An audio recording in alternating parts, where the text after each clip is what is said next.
കേരളവും പശ്ചിമ ബംഗാളും പറഞ്ഞിട്ടുണ്ട് ഇത് നടപ്പാക്കത്തില്ല. അത് യാതൊരു പ്രയോജനമുള്ള ഒരു കാര്യമല്ല ഈ പറയുന്നത്. കാരണം ഇത് സ്റ്റേറ്റ് ലിസ്റ്റോ ഒന്നുമല്ല, ഇത് സെൻട്രൽ ലിസ്റ്റിൽ പെടുന്ന കാര്യമാണ് പൗരത്വം എന്ന് പറയുന്ന സാധനം. പൗരത്വത്തെക്കുറിച്ചുള്ള ഒരു തീരുമാനം എടുക്കുന്നത് യൂണിയൻ ഗവൺമെൻറ്റാണ്, അല്ലാതെ ഇവിടെ അല്ല, സ്റ്റേറ്റ് ഗവൺമെൻറ് അല്ല. സ്റ്റേറ്റ് ഗവൺമെൻറ്റിനകത്ത് ഇതിന് യാതൊരു റോളും ഇല്ല. പിന്നെ ഇവർക്ക് ഈ ഭരിക്കുന്നവർക്കും പിടിച്ചു നിർത്തണമല്ലോ. അപ്പം പറയും ഞങ്ങളിത് എന്ത് ചെയ്താലും നടപ്പാക്കുക, ഏതാണ്ട് വലിയ കാര്യം പോലെ പറയുന്നത്. ഒരു പ്രയോജനമില്ലാത്ത വർത്താനാണ്. ഇവർ വിചാരിച്ചാൽ ഒന്നും ചെയ്യാൻ പറ്റത്തില്ല ആ കാര്യത്തിൽ. ഈ സിസ്റ്റത്തിൽ ഇത് യൂണിയൻ ഗവൺമെൻറ് തീരുമാനിക്കും, എന്ത് വേണമെന്ന് തീരുമാനിക്കും. അവർ തീരുമാനിക്കുന്നേ ഇത് നടക്കുള്ളൂ. അത് ഇവിടെ ഞാൻ നടപ്പാക്കത്തില്ല എന്ന് പറഞ്ഞു കഴിഞ്ഞാൽ ഈ ഗവൺമെൻറ്റിനെ സസ്പെൻഡ് ചെയ്ത് ദൂരകളയും. അല്ലാതെ ഒന്നും ചെയ്യാൻ ഒക്കത്തില്ല ഇവർക്ക്. ഈ പറയുന്ന പോലൊന്നും അല്ല, ഇത് അത്രയും വളരെ സീരിയസ് ആയിട്ടുള്ള ഒരു പ്രശ്നമാണ്. ഇത് നടപ്പാക്കത്തില്ല എന്ന് ഇവിടെ പറയാൻ പറ്റത്തില്ല. ആ പറഞ്ഞു കഴിഞ്ഞാൽ അത് ഭരണഘടന ഒരു തവണ പറയുന്നത്. കാര്യം യൂണിയൻ ഗവൺമെൻറ് തീരുമാനിക്കുന്ന ഒരു കാര്യം പാർലമെൻറ്റ് തീരുമാനിച്ച ഒരു നിയമം, ആ നിയമത്തിൻ്റെ സാധുത എന്ന് ഞാൻ പറയുന്നത് കോടതി ചോദ്യം ചെയ്യണം. അത് നിയമസാധുതയില്ല, ഭരണഘടനാ വിരുദ്ധമാണെന്ന് തന്നെയാണ് എൻ്റെ കാഴ്ചപ്പാട്. അപ്പോൾ അങ്ങനെയുള്ള നിയമം അവിടെ ചോദ്യം ചെയ്ത് അത് മുമ്പോട്ട് പോകുക എന്നുള്ളതല്ലാതെ ഇവിടെ ഞങ്ങൾ നടപ്പാക്കത്തില്ല എന്ന് പറയാൻ ഇവർക്ക് അധികാരമില്ല. സ്റ്റേറ്റ് ഗവൺമെൻറ്റുകൾക്ക് ഒരു അധികാരമില്ല. ഇത് ചുമ്മാതെ ആളുകളുടെ കണ്ണിൽ പൊടിയിടാൻ വേണ്ടിയുള്ള ഒരു പ്രഖ്യാപനം, അത് വെച്ചുള്ള ഒരു മുതലെടുപ്പ് അതിനിടയിൽ എന്നുള്ളതല്ലാതെ ഈ പറയുന്നതിൽ ഒരർത്ഥമില്ല. ഇവിടെ കോൺഗ്രസ് ഭരിച്ചാലും കമ്മ്യൂണിസ്റ്റ് ഭരിച്ചാലും ആര് ഭരിച്ചാലും അവർക്ക് പറയാൻ ഒക്കത്തില്ല യൂണിയൻ ഗവൺമെൻറ് സെൻട്രൽ ലിസ്റ്റിലുള്ള ഒരു കാര്യത്തിൻ്റെ ഒരു തീരുമാനം എടുത്തു കഴിഞ്ഞാൽ അത് ഇവിടെ ഇംപ്ലിമെൻ്റ് ചെയ്യത്തില്ല എന്ന് ഇവർക്ക് പറയാൻ പറ്റത്തില്ല. തെറ്റാണ്, പറയാൻ പറ്റത്തില്ല, ബുദ്ധിമുട്ടാണ്. അതുകൊണ്ട് ഒരു പ്രയോജനമില്ലാത്ത പ്രഖ്യാപനം എന്നുള്ളത് മാത്രമേ അതിനെ കാണാൻ പറ്റൂ. CAA ഞാൻ പറഞ്ഞതുപോലെ 2019 കൊണ്ടുവന്നതാണ് സിറ്റിസൺഷിപ്പ് അമെൻമെൻറ്റ് ആക്ട്. അതിനകത്ത് ഏറ്റവും വലിയ അമെൻമെൻറ്റ് എന്ന് പറഞ്ഞാൽ ഏറ്റവും വളരെ വിചിത്രമായിട്ടുള്ള ഒരു അമെൻമെൻറ്റ്, അതായത് നമ്മുടെ ഭരണഘടനയുടെ ആർട്ടിക്കിൾ 14, ആർട്ടിക്കിൾ 21, ആർട്ടിക്കിൾ 25 ഇതിനെയൊക്കെ ചവിട്ടി മതിക്കുന്ന ഒരു അമെൻമെൻറ്റ് ഭേദഗതി എന്ന് പറയുന്നത് അതിലെ സെക്ഷൻ 2(1)(b)യിലുണ്ടായ അമെൻമെൻറ്റാണ്. ആ കൊണ്ടുവന്നു. അതായത് 3 രാജ്യങ്ങൾ എടുത്തു പറഞ്ഞു: അഫ്ഗാനിസ്ഥാൻ, പാകിസ്ഥാൻ, ബംഗ്ലാദേശ്. ഈ 3 രാജ്യങ്ങളിൽപ്പെട്ട അവിടുത്തെ മൈനോറിറ്റീസ്, അവിടുന്ന് പുറത്താക്കപ്പെടുന്ന ആളുകൾ, അവിടെ പൗരത്വമില്ലാത്ത ആളുകൾക്ക്, അവിടുത്തെ നിന്ന് വെളിയിലാക്കപ്പെടുന്ന മൈനോറിറ്റീസ്, അവിടെ പൗരത്വം ഇല്ലെന്നുള്ളതല്ല, അവിടുത്തെ മൈനോറിറ്റീസ്, അവർ ഇന്ത്യ വന്നു കഴിഞ്ഞാൽ കേട്ടോ, അതായത് 2014 അതായത് 31/12/2014 മുമ്പ് ഇന്ത്യ വന്നു കഴിഞ്ഞിട്ടുള്ള അവർക്ക് ഈ രജിസ്ട്രേഷൻ അപ്ലൈ ചെയ്യാം കേട്ടോ. അതായത് ഇന്ത്യൻ പൗരത്വത്തിന് വേണ്ടി അപേക്ഷിക്കാം. അത് ആർക്കൊക്കെയാണ്? ആ മൈനോറിറ്റീസ് എന്ന് പറയുന്നതിനകത്ത് എടുത്തു പറഞ്ഞിട്ടുണ്ട് മുസ്ലിം ഇതര കമ്മ്യൂണിറ്റീസാണ്. അതായത് മുസ്ലിങ്ങൾക്ക് പറ്റത്തില്ല. ബാക്കി എടുത്തു പറഞ്ഞേക്കാണ് ഹിന്ദു, സിഖ്, പാഴ്സി, ജൈന, ബുദ്ധ, ക്രിസ്ത്യൻ, ഈ 6 വിഭാഗക്കാർക്ക്, ഇവർക്ക് ഇത്രയും പേർക്ക് പൗരത്വത്തിന് അപേക്ഷിക്കാം, ഇന്ത്യൻ പൗരത്വത്തിന്. പക്ഷേ അതിൽ മുസ്ലിം ഇല്ല. മനഃപൂർവ്വം ഒരു കമ്മ്യൂണിറ്റിയെ ഒഴിവാക്കി അവരെ ഹരാസ് ചെയ്യുക എന്നുള്ളതും അതൊരു പ്രഖ്യാപിത നയമായിട്ട് കൊണ്ടു നടക്കുകയാണ് BJP. അവരെ ഒഴിവാക്കുക, അവരെ ഈ സമൂഹത്തിൽ ഇടിച്ചു താഴ്ത്തുക, അവരുടെ അന്തസ്സ്. ഇപ്പോൾ ഇതുകൊണ്ടൊന്നും സംഭവിക്കാതിരിക്കത്തില്ല. വേറെ കുഴപ്പമുണ്ട്, കോൺസെൻട്രേഷൻ ക്യാമ്പുകൾ പലയിടത്തും ഉണ്ടാക്കുന്നുണ്ട്, സംഭവിക്കുകയൊക്കെ ചെയ്യും, പ്രശ്നമൊക്കെ ഉണ്ട്. പക്ഷേ എന്നാൽ ഇത് സംഭവിച്ചില്ല എന്നിരിക്കട്ടെ. ഇവർ പറയുന്ന പോലെ ഒന്നും സംഭവിക്കത്തില്ല എന്ന് പറയുന്നു. ഒന്നും സംഭവിക്കത്തില്ല, ഇങ്ങനെ ഒരു സാധനം കൊണ്ടുവരണ്ടല്ലോ. അപ്പോൾ ഇത് കൊണ്ടുവന്ന എന്തിനാണ്?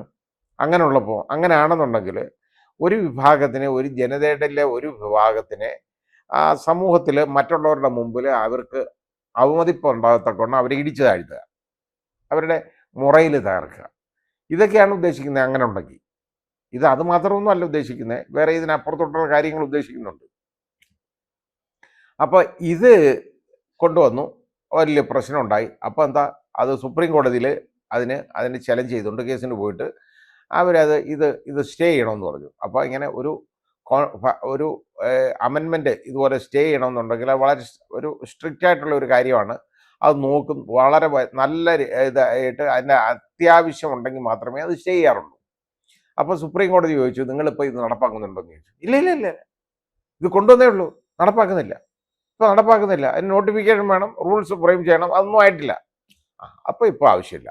അതുകൊണ്ട് മാത്രമാണ് ഇതിന് സ്റ്റേ കിട്ടാത്തത്. അല്ലെങ്കിൽ ഇത് സ്റ്റേ ചെയ്യുമായിരുന്നെന്നാണ് എൻ്റെ വിശ്വാസം. സ്റ്റേ ചെയ്യപ്പെടേണ്ട ഒരു കാര്യമാണ്. കാരണം അത് ഭരണഘടനാ വിരുദ്ധമാണ് എന്നുള്ളത് നമ്മൾ ഭരണഘടന മറിച്ചു നോക്കുന്ന ആളുകൾക്കറിയാം. ആർട്ടിക്കിൾ 40 നഗ്നമായ ലംഘനമാണ്, ആർട്ടിക്കിൾ 21 ലംഘനമാണ്, ആർട്ടിക്കിൾ 25 ലംഘനമാണ്. മതത്തിൻ്റെ അടിസ്ഥാനത്തിലുള്ള വിവേചനം, അതുപോലെ തന്നെ ആർട്ടിക്കിൾ 15 ഇതിൻ്റെ എല്ലാം ലംഘനമാണിത്. അപ്പോൾ അങ്ങനെ വരും. അപ്പോൾ ഇതുകൊണ്ട് അത് അപ്പോൾ സ്റ്റേ ചെയ്തിട്ടില്ലല്ലോ, ഇതുവരെ സ്റ്റേ കിട്ടിയിട്ടില്ലല്ലോ എന്ന് ഇരുന്നുകൊണ്ട് ഓരോരുത്തർ പുലമ്പുന്ന നമുക്ക് കേൾക്കാം. അതിൻ്റെ കാരണം ഇതാണ് എന്നുള്ളത് മനസ്സിലാക്കാതാണ് ഈ പറയുന്നത്. അപ്പോൾ ഇത് പെട്ടെന്ന് ഇതിങ്ങോട്ട് കൊണ്ടുവരാൻ കാര്യം എന്തുവാണെന്നറിയോ? ഇതിപ്പോൾ രണ്ട് ഉദ്ദേശങ്ങളാണ്. ഒന്ന്, ഈ ഇലക്ട്രൽ ബോണ്ട്, അതായത് ഇത്രയും പണം പിടിച്ചു വരച്ച വിവരം പുറത്താവുമ്പോൾ അതിൽ നിന്ന് ആളുകളുടെ ശ്രദ്ധയൊന്ന് മാറ്റണം, അതിൻ്റെ അപ്പുറത്തോട്ടുള്ളൊരു ബോംബിടണം എന്നുള്ളതാണ്. ഇതിനകത്ത് കടിപിടി കൂട്ടി ജനങ്ങൾ ഈ ഇലക്ഷൻ്റെ സമയത്ത് സമയം കളയരുതെന്നാണ് എനിക്ക് പറയാനുള്ളത്. കാരണം ഇത് കൊണ്ടിപ്പോൾ വലിയ കാര്യങ്ങളൊന്നുമില്ല. ഏതായാലും ഇവിടെ ആക്ഷേപം മുസ്ലിങ്ങൾക്ക് കിട്ടാനുള്ളത് അവർ വാങ്ങിയെടുത്തു, അവർക്ക് കിട്ടി, കൊടുത്തു. വാങ്ങിയെടുത്തല്ല, അവർക്ക് കൊടുത്തു. 2019 തന്നെ ഈ അമെൻമെൻറ്റ് വന്നതോടുകൂടി ഇനി അത് നടപ്പാക്കുക, മുമ്പോട്ട് കൊണ്ടുവരിക എന്നുള്ളതിന് മാത്രമേ ഉള്ളൂ. അതിനകത്ത് നിയമപരമായിട്ടുള്ള കാര്യങ്ങൾ ചെയ്യണം, അതാ വേണ്ടത്. അതിന് സുപ്രീം കോടതിയുണ്ട്, അവിടെ സമീപിക്കണം. ഇത് നടപ്പാക്കുന്നു, ഇത് മുഴുവൻ കള്ളം പറഞ്ഞാണ്, നേരത്തെ നടപ്പാക്കുന്നില്ല എന്നൊക്കെ പറഞ്ഞ് കൊടുത്തതാണ്. അപ്പോൾ ഇത് കൊടുത്ത് അതിന് സ്റ്റേ വാങ്ങണം, ചെയ്യണം. അല്ലെങ്കിൽ അതിൻ്റെ നടപടികളുമായിട്ട് മുമ്പോട്ട് പോകണം. ആ രീതി അത് പോകുന്നതിന് പകരം ഒരു കാരണവശാലും ഈ ഇലക്ട്രൽ ബോണ്ടുകളുടെ കൂടെയുള്ള ഈ അഴിമതി അത് മൂടി വെക്കാനുള്ള ഒരു അവസരമായിട്ട് ഇത് വിനിയോഗിക്കാൻ ഒരിട BJPക്കും കേന്ദ്ര ഗവൺമെൻറ്റിനും കൊടുക്കാൻ പാടില്ല. കാരണം ഇലക്ഷൻ വരാൻ പോവുകയാണ്. മാത്രമല്ല, നമുക്കാർക്കും അറിഞ്ഞൂടെ ഇലക്ഷൻ എന്ന് വരുമെന്ന്, ഇലക്ഷൻ കമ്മീഷന് പോലും അറിഞ്ഞൂടെ ഇലക്ഷൻ എന്ന് വരുമെന്ന്. പക്ഷേ ഇന്നലെ ഒരു BJP നേതാവ് വരുന്നുണ്ട് പറയുന്നത് കേട്ടോ, അങ്ങ് പറഞ്ഞു പോയത് അബദ്ധം പറ്റി കേട്ടോ, 13-ാം തീയതി ഇലക്ഷൻ പ്രഖ്യാപിക്കാനിരിക്കല്ലേ ആണോ എന്ന് ചോദിച്ചപ്പോഴാണ്, അല്ല ആയിരിക്കുമല്ലോ, പിന്നെ അന്നേരം മനസ്സിലായി, കുഴപ്പം മനസ്സിലായി. അപ്പോൾ ഇതറിയാവുന്ന BJPക്കേ ഉള്ളൂ ഈ ഇലക്ഷൻ എന്ന് വരും എന്നാണ്. അങ്ങനെ 13-ാം തീയതി പ്രഖ്യാപിക്കുമെന്ന് അയാളുടെ വാക്കുകളിൽ നിന്ന് കാണുന്നു കേട്ടോ. ഇതാണ് കാര്യം. ഇരുന്നങ്ങ് പറഞ്ഞു പോയി, 13-ാം തീയതി ഏതായാലും ഇലക്ഷൻ പ്രഖ്യാപിക്കാൻ പോകും. 13-ാം തീയതി പ്രഖ്യാപിക്കുന്നുണ്ടോ ഇലക്ഷൻ ചോദിച്ചപ്പോഴാണ് മനസ്സിലായി അങ്ങനെ കുഴപ്പമായിപ്പോയല്ലോ എന്ന്. അപ്പോൾ അദ്ദേഹത്തിൻ്റെ വാക്കുകൾ കടമെടുത്താൽ നാളെ ഇലക്ഷൻ പ്രഖ്യാപിക്കും കേട്ടോ. അപ്പോൾ വേറെ നിവൃത്തിയില്ല. ഇപ്പോൾ ഇലക്ട്രൽ ബോണ്ടിൻ്റെ കാര്യത്തിൽ ജൂൺ 30 വരെ നോക്കി അതൊന്ന് അമർത്താമെന്ന് വിചാരിച്ച് നടക്കുന്നില്ല. അതിനുവേണ്ടിയാണ് ഇത്രയിട്ട് അഴിച്ചത്. അല്ലെങ്കിൽ ഇവർ ഒരു പണ്ടേ ഇലക്ഷൻ പ്രഖ്യാപിച്ചാനേ. എന്തുകൊണ്ട് ഈ ഇലക്ഷൻ പ്രഖ്യാപിക്കുന്നില്ല? കഴിഞ്ഞ ഒരു 2 ആഴ്ചയ്ക്ക് മുമ്പ് മുതൽ എന്തുകൊണ്ട് പ്രഖ്യാപിക്കുന്നില്ല എന്നുള്ളതിനെക്കുറിച്ച് ഞാനും ആലോചിച്ച് വേവലാതിപ്പെടുകയായിരുന്നു. ഈ ഇലക്ഷൻ എന്താ പ്രഖ്യാപിക്കാത്ത? ഇവരുടെ സ്വഭാവം അനുസരിച്ച് അവർക്കൊരു നല്ല കാലാവസ്ഥ ഉണ്ട് എന്നുള്ളൊരു തോന്നലൊക്കെ ഉണ്ട്. വളരെ വലിയ, കാരണം രാമക്ഷേത്രം പണിഞ്ഞു കഴിഞ്ഞു, അവിടെ പൂജ ഒക്കെ പ്രധാനമന്ത്രി തന്നെ എല്ലാം റെഡിയാക്കി ചെയ്തു കൊടുത്തു. ഇനി പുതിയ പള്ളികൾ ഇങ്ങനെ തകർക്കാനുള്ളതിനെ കുറിച്ച് ആലോചനകൾ നടക്കുന്നു, അതിങ്ങനെ റെഡിയാക്കി നിർത്തുന്നു. പക്ഷെ അതിലൊന്നും ഇപ്പോൾ ജനങ്ങൾക്ക് വലിയ താല്പര്യവും ശ്രദ്ധയും ഒന്നും ഇല്ല എന്ന് വന്നു. അപ്പോൾ അതങ്ങ് പോയി കഴിഞ്ഞു.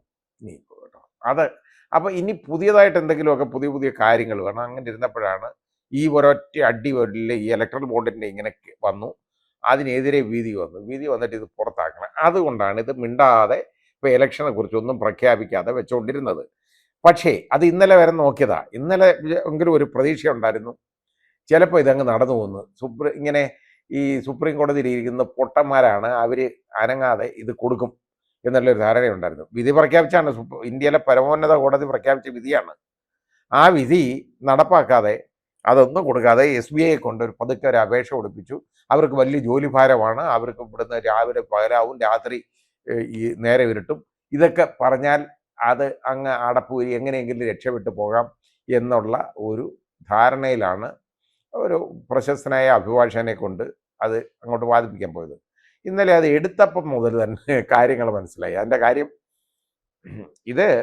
ഇതിൻ്റെ വക്കീലന്മാരായിട്ട് അത് 2 പേര് കണ്ടംപ്റ്റ് കൊടുത്തിട്ടുണ്ട് ഇതിനകത്ത്, കോർട്ടലക്ഷ്യം കൊടുത്തു കഴിഞ്ഞപ്പോൾ അതിനകത്ത് ഒന്ന് കപിൽ സിബാലാണ് അപ്പിയർ ചെയ്യുന്നത് സുപ്രീം കോടതിയിലെ. അതുപോലെ തന്നെ ഈ 1-ാമത്തെയോ 2-ാമത്തെയോ അഭിഭാഷകനെന്ന് പറയാവുന്ന ഒരാൾ അദ്ദേഹമാണ്.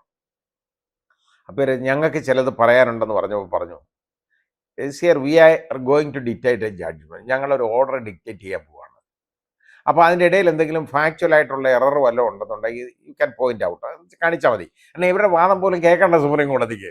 ഇത് വന്നപ്പോഴത്തേക്ക് തന്നെ ഞാനിത് കണ്ടുകൊണ്ടിരിക്കുകയാണ് ലൈവായിട്ട് കാണാൻ കിട്ടി. അപ്പോൾ അത് കേട്ടപ്പോൾ തന്നെ എനിക്ക് കാര്യം മനസ്സിലായി എന്തോ സംഭവിക്കാൻ പോകുന്നതെന്ന്. അല്ലാതെ തന്നെ എൻ്റെ പ്രതീക്ഷ പോലുള്ളത് തന്നെ ഓർഡർ തന്നെ ഇന്നലെ വന്നത്. അപ്പോൾ ഇത് നിങ്ങൾ വേണ്ട അന്നേരം അങ്ങനെ പറഞ്ഞാൽ മതി എന്ന് പറഞ്ഞിട്ട് ഡിക്റ്റേറ്റ് ചെയ്തു. അവർക്ക് ഇനി ഒന്നും പറയാനില്ല. കാരണം അവർ പറയാൻ ഉദ്ദേശിക്കുക കാര്യങ്ങൾ അതിനപ്പുറത്തതും മുൻകൂട്ടി കണ്ട് സുപ്രീം കോടതി അത് ചെയ്തു എന്നുള്ളതാണ്. അത് നമുക്ക് നമ്മുടെ ജുഡീഷ്യറിയുടെ അന്തസ്സ് ഉയർത്തിപ്പിടിക്കുന്ന ഒരു വിധിയാനാണ്. അപ്പോൾ അത് വന്നു കഴിഞ്ഞപ്പോൾ അതിനെ അടിക്കാൻ വേണ്ടിയാണ് ഇപ്പോൾ ഇതും കൊണ്ട് പൊക്കി പിടിച്ചുകൊണ്ട് ഇങ്ങോട്ട് വന്നേക്കുന്നത് CAA. ഇതിപ്പോൾ ഇത് കൊണ്ടുവന്ന ഇലക്ഷന് ഞാൻ പറഞ്ഞില്ലേ, ഇത് BJPക്ക് ഒരു വലിയ തിരിച്ചടി ഉണ്ടാകും എന്ന് തന്നെയാണ് എൻ്റെ പ്രതീക്ഷ.